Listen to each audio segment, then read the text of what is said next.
Hi, HRN listeners. As we celebrate our 15th year, we are deepening our commitment to giving voice to the next generation of food systems storytellers, and we need your help. Our internship and fellowship programs help activate new possibilities for underrepresented and underestimated young people through experiential journalism, audio engineering, and production training. Through these unique programs, HRN helps food equity stewards build essential workforce readiness skills that expand their potential and foster economic mobility. Please consider supporting these critical programs. And with a minimum donation, you can be entered to win a dinner for two at an amazing restaurant in one of 8 cities and tickets to a concert at a great venue in one of those cities. We have incredible partners across the country who have donated, as they also share our passion for helping to educate the next generation of food systems storytellers. Check out heritageradionetwork.org/15 to donate and enter to win today. That's heritageradionetwork.org/15 to donate and enter to win today. And make sure you donate before March 31st. Thank you.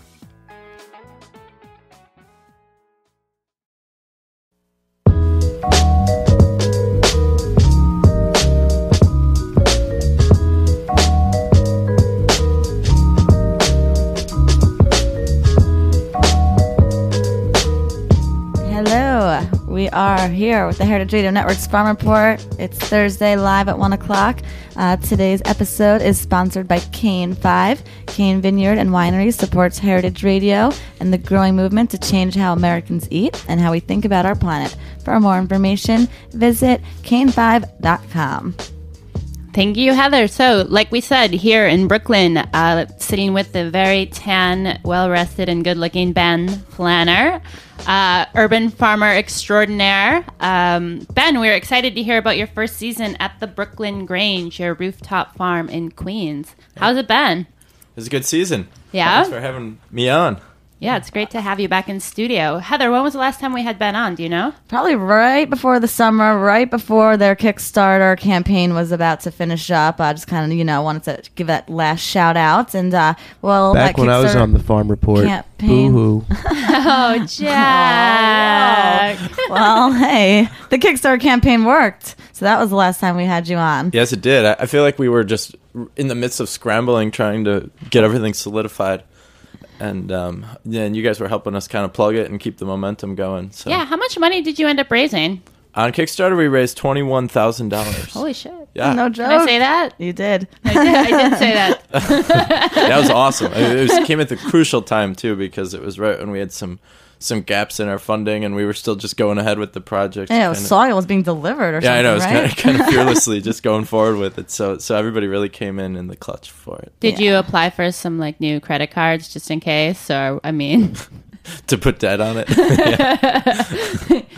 I'd like an extension on this line. I need 20,000 pounds of dirt. Yeah, exactly. So can you tell us a little bit, what, you got the space. What was the stuff you needed? What's the gear? What's the stuff look like to set up a full acre rooftop farm? Sure. Well, we got the space, and luckily there wasn't a lot that we had to do with the roof itself. It was in pretty good shape, and the landlord was in the process of patching up just a couple small little leaks on it.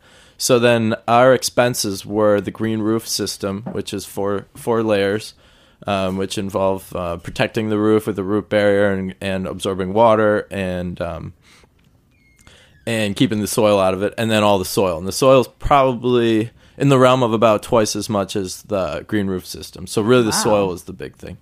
But we actually got a great deal on the soil. We didn't have to pay the second half of the bill until 3 months into the summer. Oh, that's so cool. It was enabled us to sort of stabilize everything. And how did they the soil people do that for you for a specific reason? Yeah, it was just good relationship with him, and he had faith in us and vice versa, and he agreed to it for us. Yeah, now when you build your next rooftop, you'll go back to him. Yeah, so exactly. He's just as confident as we all were that you'd make this happen. I know it. Yep. Definitely. Cool. The soil worked well too. So yeah, I was going to say, so the soil, that's a one-time purchase, right? Or yes. you're not buying that every year? Oh no. Thank God. You buy that once and get it up there, and then you start running it as circular and organically as possible. We're doing a lot of composting. We're bringing up scraps from the CSAs in Sunnyside and Long Island City farmers markets everywhere around us, and restaurants are bringing some stuff up. We're getting coffee chaff from Oslo from the roaster in Williamsburg, and we're getting wood scrap, sawdust, and wood shavings from woodworkers. So, like, what were some of, like, the most, like, interesting things that, kind of went on there this summer? I mean, aside from just your everyday, like, work. Sure. Well, we were up there. We were hustling pretty hard because we didn't get everything up till late May. Irrigation was even set up till early June, and that's, as you know, that's, like, into the summer, basically. You're approaching the longest day of the year already, and which is June 21st, June 20th.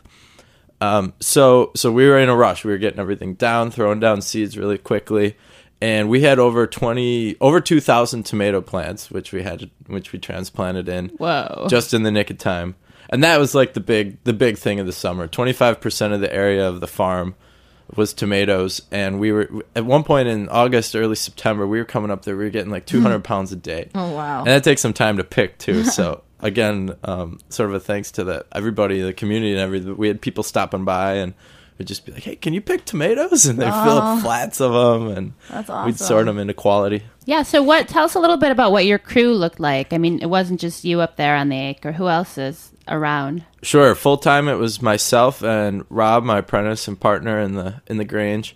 And then we had the rest of our team. Gwen and Anastasia both had different roles, helping with errands, with volunteer days, with harvesting, and with markets. And Chris and Brandon, we all had different roles. But full-time up there was Rob and I, and then a slew of regulars and randoms that would pop in to help us. When you say full-time, I mean, what time does your day start? We heard you were, like, running a little ragged at some point this summer. I was a little ragged. The day started during the peak of everything. The day started as soon as it was light. We were trying to be up there slightly before it was light. Just so we could you didn't start sleep picking on the roof? Things. We tried harvesting at night once. Didn't work that well. No, we didn't sleep on the roof, but actually we joked about it all summer, and I'm surprised we never did it. Me too. Because we were pretty dang close. But yeah, at one point in the summer, like through August, September, when you're trying to make sure you're getting everything picked and everything sold, and that's like when the curve is double or triple the amount of stuff that's coming out. You're just working as many hours as you possibly can, just remembering that once it cools down, then you have time again on your hands. That you rest. So you're up on top of the roof, harvesting hundreds of pounds of vegetables. Are you just hauling those down the steps? Is there like an elevator? You have like a pulley system? I was imagining a pulley system in my head. Yeah, pulley would be awesome. There's an elevator. There's a freight elevator and a regular passenger elevator that goes to the 5th floor. And that's still high. It's the building's 6 stories high. We're on like the 7th floor, theoretically, on the roof. So we'd have to carry it down 2 and then throw it into the freight elevator. Okay. So that takes some of the heavy lifting out, I suppose. Yeah, a little bit, definitely. Yeah. So then you guys load it onto a truck? What are the other kind of on the ground parts of the farm? Sure. The distribution was actually a big chunk of the time this summer because we had to make sure everything got sold, and we were developing a lot of new relationships with different people, and we were focusing on markets, but markets still weren't quite as large or substantial as we needed them to be to like sell, all the produce or really a large amount of it. So we were loading up my car. I picked up a '79 Mercedes converted to veggie oil. Nice. And so I was tooling around a lot in that, and Gwen's truck and Rob's car. We were kind of using whatever we had. Bicycle when we could, although our scale quickly got, eclipsed that. And then some people would come to pick it up from us, and then we also had a market in the lobby of the building twice a week, so then people would always come straight to us. That was awesome. I'd love to get that as large as possible, because it's like the ultimate in what we're trying to accomplish. It's like people work in the building, or they're there visiting, or they get out the subway a half block away. They pop in just right on their way home. They don't even break stride, and then they get their fresh vegetables that were picked that morning. What is the building? What else is going on in there? It's called the Standard Motor Products Building. It's on Northern Boulevard and 39th Street in Long Island City. And they have a number of different tenants. Standard Motor, who owned the building for years, still has like 2 floors. There's some architects, there's some finance people, there's some artists, Jim Henson Corporation. It's kind of a hodgepodge. It's like cool. Kind of your classic like equivalent of a 70s Soho loft kind of conversion, where they have all this space and they partition it and rent it out to people as they can fill it up. So are there already like Putting a people? farm. Well, hey, I mean, why not? Every rooftop should have a farm, pretty much. So, Yeah. But like, are there people like already signed up now? For next year that they know they already want to buy produce from you guys? Yeah, totally. We started to get regulars and people coming by that had favorite products and everything. So yeah, it'll make everything a lot easier next year. And we also had the market right here at Roberta's on Sundays, which was pretty awesome. We really got a lot of people from the neighborhood coming out regularly, and we had a lot of friends out there on the sidewalk. So you guys were growing tomatoes. What's your production look like? Did you get a sense of how much produce you guys were able to produce, and then like what types of things were you growing? Yeah, I think we probably grew about 15,000 pounds of produce. With tomatoes is the lion's share of that. We had pretty much everything across the gambit besides that, some of it in small proportions too. Like we had lemon sorrel, we had Swiss chard, lots of kale, lots of spinach. Anything that you won't grow next year that you grew this year? I might not grow. We probably won't grow any. We tested melons again, and probably won't do any more melons. I think we're going to put hops in that location. There's a couple places that are perfect for trellising that face to the south, so you can get a strong sun on them. Hops is a good perennial, and it's fun, and it's fun to talk about, and you can make beer with it. So. Yeah, and you got to branch out, totally. Yeah, totally. And I mean, first time I ever met you, gave me an edible flower. What about any of those? Oh, what was that? A nasturtium? Yeah, I believe so. Oh, cool. Yeah, we grew some nasturtiums this year. We grew a lot more borage, which was really fun. Tastes like a cucumber. It's a pretty blue flower. Actually, those are really doing well right now. They're enjoying this high 50s, low 60s that we have, and it's crazy. But yeah, we wanted to ask. I mean, now that the summer's over, I mean, what goes on in the winter? You guys are still, paying rent, I'm sure. So what happens in this time of year? Sure, we have the farm pretty much cover cropped right now. We threw down rye, hairy vetch, sweet clover, crimson clover, and barley. Just filling up all the beds. There's a couple patches that aren't fully covered right now. We started undersowing, it's called, back in August, where we'd actually throw it. Late August, we started throwing the seeds down below the tomatoes, like in between them. So then they germinate, they start growing. Then in the process, the tomatoes start to thin out. You clip those out, and then you have something that's a month older that saw some strong growing season. And the purpose of those cover crops is to prevent erosion. We the root structures keep the soil intact, and then we'll also turn them into the soil in spring. We call it a green manure. It's sort of a natural fertilization, and we can restore some nitrogen and some other minerals and nutrients to the soil. The rest of it will compost.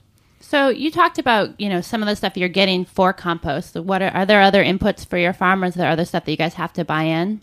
No, not currently. We're going to try to avoid that as much as possible. I think the first thing I would buy, if it comes to it, would be like a concentrated fish emulsion. And then we can put that through the drip lines, through the irrigation system, and just add a little bit to it. But in general, we're trying to keep it as circular as possible because we have access to all this waste in the city, which, for every bit of waste that we can get up to the farm efficiently, that's not getting trucked out of the city, it's not being put in a landfill or sent up to Albany or wherever it goes, or Pennsylvania. So we're trying to focus on that as much as possible. That's pretty sweet. It's really good to hear as well. I mean, so someone's got to be up there every day, right? I'm assuming you have people there every day, or not? Yeah, all through the summer. Right now, we're not up there every day. Any day. Not up there all day, every day.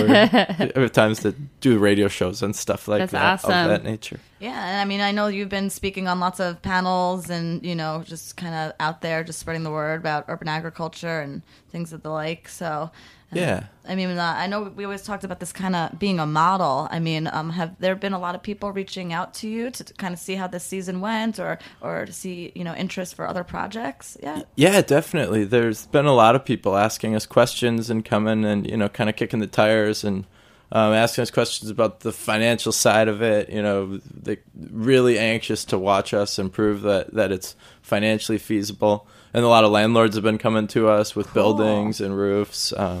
So, yeah, I think we're going to have an interesting couple of years ahead of us.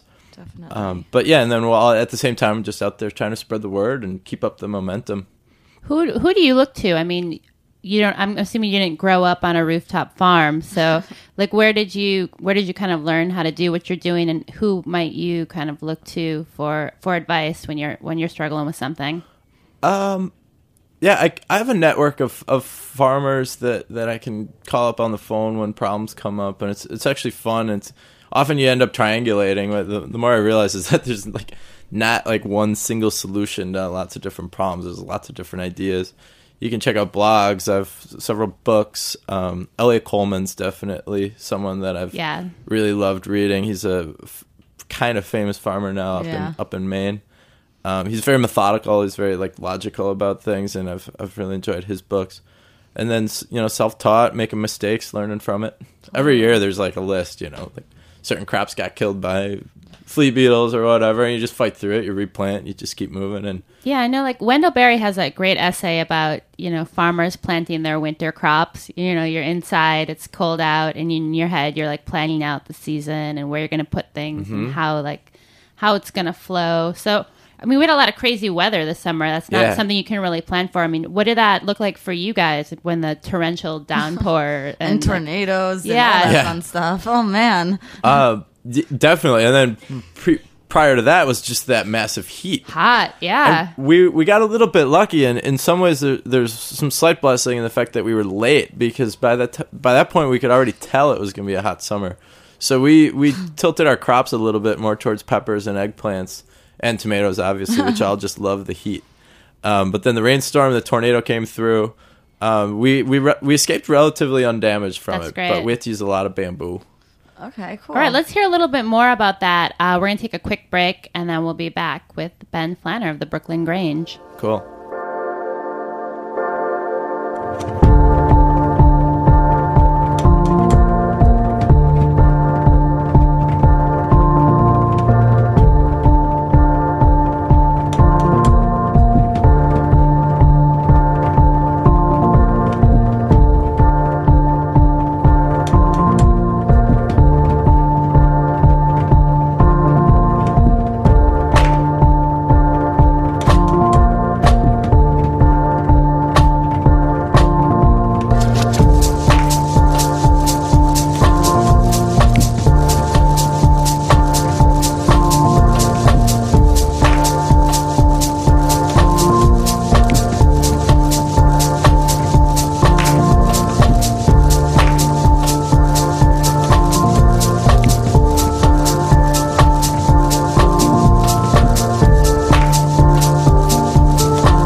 Flanner, Brooklyn Grange, live with us in studio on today's Farm Report. Hey. Hey, ho. Let's go. So we were kind of talking about, the really hot summer before we went to break, and some of the challenges that came along with that.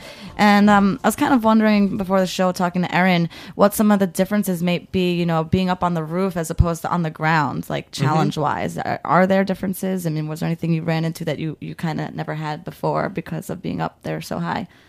Yeah, I think there's two main differences. One is with the height, it's windy, it's breezy, and there's more windy days than calm days for sure. So we ended up using quite a bit of bamboo, like I was just touching on. We bought probably 3,000 bamboo stakes, and they were interspersed throughout almost every crop. We started to realize just it's worth putting a stake next to it, even just to support its stem in case there's a big kick up in wind. Wait, so I'm there. You put a stick of bamboo in, and I'm not. It provides a little bit of support for it. Okay. And the idea is, even if the wind wouldn't kill the plant, you want to minimize the stress that's applied to it. Say it gets breezy and the stem might bend a little bit, or it might flip around. They actually flip around in almost like a full 360 sometimes, because the leaves are kind of like little mini kites. If the breeze hits it at the right way, it can spin around. So just having a piece of bamboo there, maybe with a small piece of twine attached to the stem, it can help it a lot. So that's one thing that I think is a little different from farming at the ground level, just the fact that there's a little bit more wind. I'm sure there's some farms that are just as windy as our roof at ground level, but in general, I'd say they're probably a little less breezy. And And then the depth of the soil as well. There's a couple crops that don't seem to work quite as well that really want to have deep roots. Corn being an obvious example that has like a 6-foot root system that is just a little bit too constricted. To grow it on our style of roof, we'd have to fertilize it pretty heavily. It's okay. I think we have enough corn right now. Yeah, I think we're doing all right on corn. Yeah. We're trying to keep it diverse. No so. big loss there. Any plans for animals? We've been discussing the idea of chickens. Yeah. Chickens on the roof. Like laying hens or fun. meat birds? Laying hens. Yeah? Yeah. I think Sweet. that would be the way to go. Definitely. What about bees? Bees. Yeah, we have one bee box, and we will have several more next year. Cool. I'm not sure how many more, but enough to have some more substantial amounts of honey. Yeah, I mean, what, and like, also, were there any crops that, like, you know, you're saying you were like harvesting 200 pounds of tomatoes a day? I mean, were you able to sell all of that? I mean, what were you doing with some of the things? I mean, were there any things that you weren't able to sell at the end of the day? Yeah, what did you eat too much of this summer? Surplus. I always had plenty of dandelion greens to take home and eat. Thrilling. Could have been nightly. They grew really, really well. Yeah. And we had a fair amount of square footage of them. And then the only other really time when a little bit went to waste was early in the spring, when it's just really easy to grow greens and salad mixes, and we had a bit of a surplus of lettuces and salad mixes. But aside from that, we were pretty much hitting a steady state where most things got sold. Cool. So I know I ran into you, I think it was last February, you were heading up to the NOFA, the Northeast Organic Food Conference. Yeah, with June. Yeah, with June Russell. Nice. The farm inspector for Grow NYC, who we had on a few weeks ago. Grain Week still happening. Yeah. I believe you were making a cassoulet. I was. Bacon and rice. Lots of beans. Yeah. So how was your interaction? Like, how do you see urban farmers and rural farmers kind of sharing some of the same issues or not? I mean, you went to that conference kind of to what did you get out of it? What did you learn? Or like, what do you see as some of the opportunities for partnerships between urban and rural farmers? Mm-hmm. I think, NOFA's awesome. I always have a great time up there, especially if you can trap somebody for a beer that's been farming for 40 years, who survived the 80s and the 90s when it was, I think, possibly even more difficult to be a small organic farmer than it is now.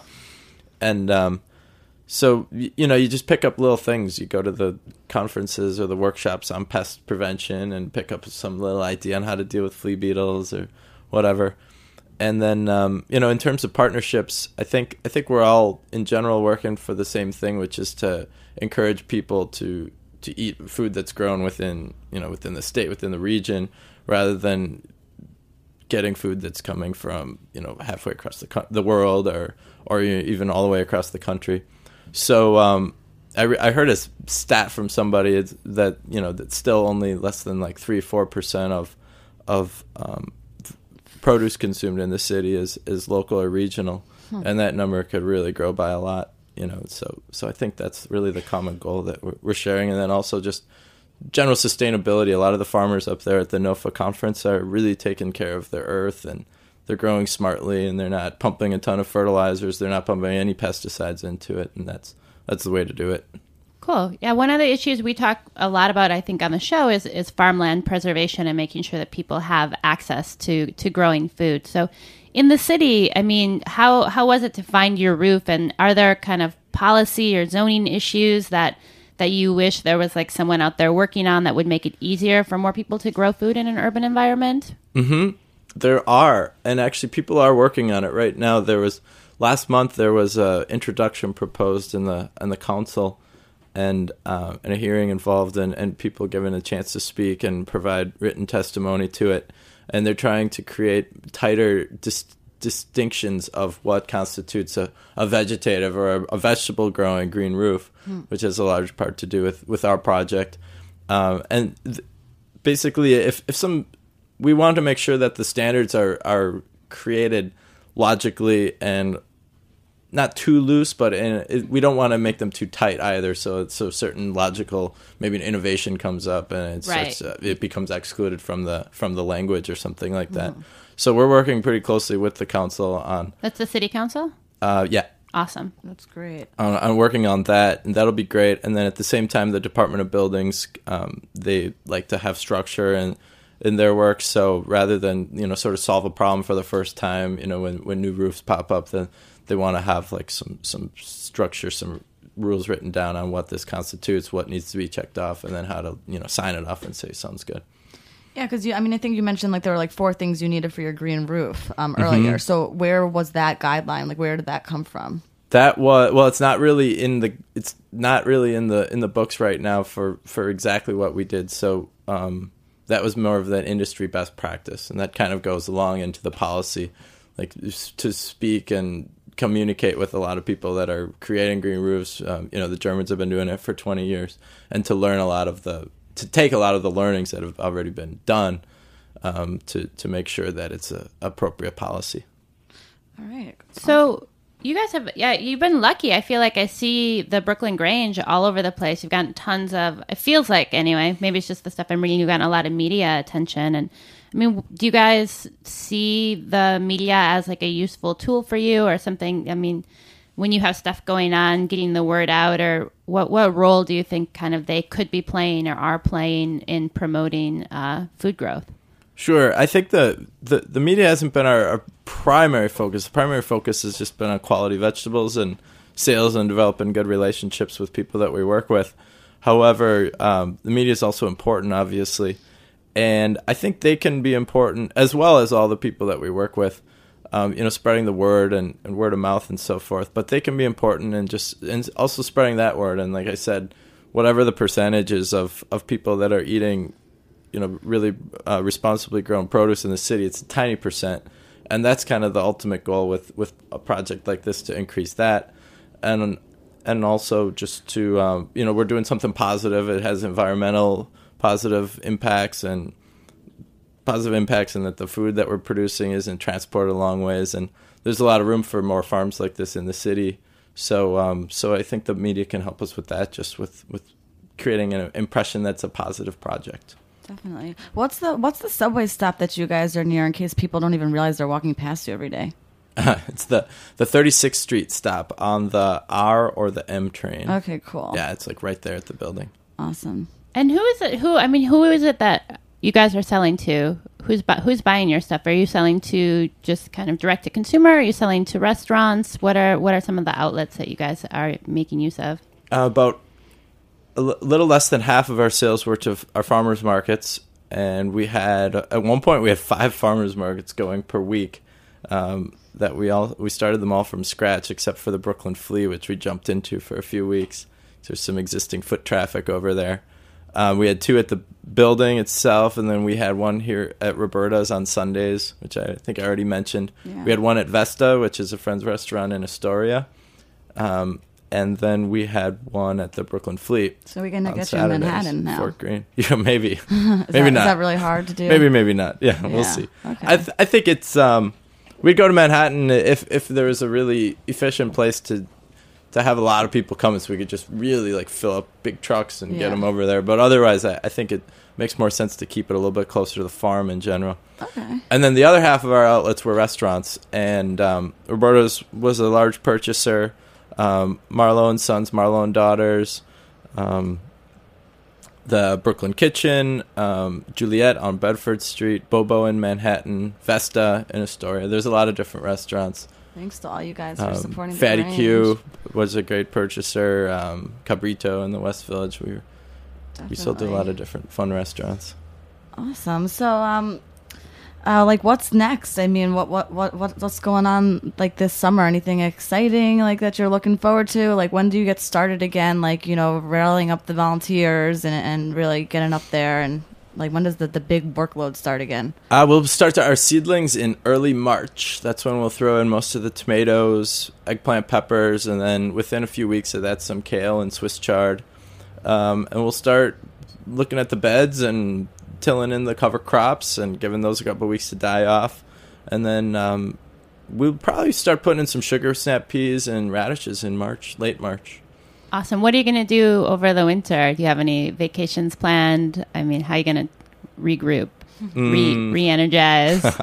Hibernate. just take it easy a little bit. Yeah. Yeah. Less activity, but there's still a lot to do, you know, with our first year. That you forget the other half of it, which is the books and figuring it. We have to work with accountant to get some things straightened out and figure out our taxes and all that jazz. That'll all happen in the next month or two. And then I have a couple books I want to read. They'll be back at the NOFA conference.